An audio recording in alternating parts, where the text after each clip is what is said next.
ड्रामे के next episode में आप लोग देखेंगे कि आखिरकार मरियम ने हाथी को सब कुछ बता दिया कि किस तरह से उसने ज़ारा को गुमराह करने की कोशिश की थी। हाथी जब मरियम से बात करता है कि ऐसा कैसे हो सकता है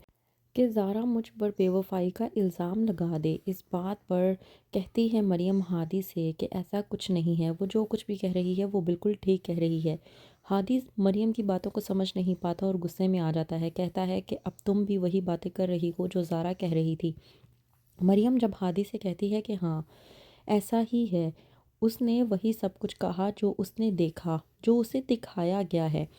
हादी जो कि मरियम की ये बात को समझ नहीं पाता, तो इस बात पर मरियम हादी से कहती है कि दरअसल मैं तुमसे कुछ बात करना चाहती हूँ। वहीं पर दूसरी तरफ मुनीर और आलिया मिलकर फ़रा से मुलाकात के लिए जाते हैं ताकि जाके फ़रा को समझा सकें कि वो जो कुछ भी कर रही है वो ठीक नहीं है। जाके जब मुनीर कहता है कि मुझे आपसे ये तवक्को नहीं थी कि आप मेरी बेटी के साथ ये सब कुछ करेंगी, और इतना ही नहीं आपने अपने ही बेटे के बच्चे को मार दिया, तो फ़रा इस बात पर भड़कती है और कहती है मुनीर से कि मैंने महरू के साथ ऐसा वैसा कुछ नहीं किया कि जिसकी वजह से मैं अपने बेटे के बच्चे को नुकसान पहुंचाऊं, बल्कि महरू ने खुद अपने बच्चे को मारा है। मुनीर गुस्से में आ जाता है और कहता है कि ये आखिरकार आप किस तरह की बकवास करने की कोशिश कर रही हैं। वहीं पर फ़रा जब मुनीर को कहती है कि आपकी बेटी ने मेरे घर में हर नए दिन एक नई चाल चल के मेरे घर को बर्बाद करके रख दिया है, इतना ही नहीं मेरा बेटा मेरी बात नहीं सुन रहा, मैं समझ नहीं पा रही कि मैं आखिरकार क्या करूं। और रही बात आपकी बेटी की, तो मैं आपको एक बात बता दूं कि मैं अब किसी भी सूरत में आपकी बेटी को अपने घर में रहने की इजाज़त नहीं दे सकती। हाँ, अलबत्ता आप मेरे बेटे ज़ैन को वापस भिजवा दें। ये बात सुनने के बाद मुनीर आलिया को लेकर वापस आ जाता है। वहीं पर दूसरी तरफ महरू जो कि ये सोच रही होती है कि वो फ़रा से ज़ैन का हिस्सा निकलवा लेगी, तो आती है आलिया और आकर महरू से कहती है कि तुम्हारी सास ने तुम्हें हिस्सा देने से साफ इनकार कर दिया है। इस बात पर जब महरू भड़कती है और कहती है आलिया से कि ऐसा कैसे हो सकता है, मुझे भी बहुत अच्छे तरीके से पता है कि मुझे ज़ैन का हिस्सा किस तरह से निकलवाना है, और ज़ैन का हिस्सा तो मैं लेकर ही रहूँगी।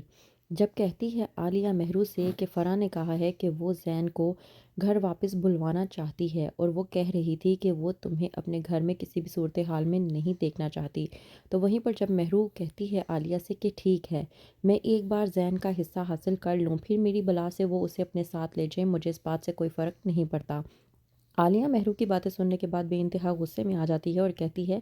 तुम्हारा दिमाग तो नहीं ख़राब हो गया महरू, तुम उसका हिस्सा ले भी लोगी तो ज़ैन के चले जाने के बाद तुम उस हिस्से को लेने के बाद क्या करोगी, कहाँ रहोगी। इस बात पर महरू अपनी वालदा आलिया को कुछ भी नहीं बताती और कहती है कि एक बार मुझे हिस्सा मिल तो लेने दें, फिर मैं बहुत अच्छे तरीके से जानती हूँ कि मुझे कहाँ जाना है और किस तरह से रहना है और किसके साथ रहना है। वहीं पर दूसरी तरफ मरियम जो कि हादी को कहती है कि मैं आपसे कुछ बात करना चाहती हूँ, तो मरियम हादी को सब कुछ बता देती है कि किस तरह से महरू की बातों में आकर उसने बहकावे में ज़ारा के साथ ये सब कुछ किया। ज़ारा को ये सब कुछ दिखाने की कोशिश की कि हादी और मरियम के दरमियान में कोई ऐसी बात चल रही है कि जिसकी वजह से ज़ारा की जगह अब हादी की ज़िंदगी में बाकी नहीं रही। हादी ये सब कुछ जानने के बाद बेइंतहा गुस्से में आ जाता है और कहता है मरियम से कि तुमने मेरे खलूस का ये सिला दिया है मुझे कि तुमने ज़ारा को इस तरह से बदगुमान करने की कोशिश की और मैं इस बात से अनजान था। इसका मतलब ये है कि ज़ारा बिल्कुल हक पर थी और मैं ज़ारा को अब तक गलत समझता रहा। तुमने ठीक नहीं किया मरियम। तो क्या हादी मरियम को माफ़ कर पाएगा? क्या होगा आगे? मज़ीद जानने के लिए देखते रहिए ड्रामा सीरियल मफाद प्रस्त।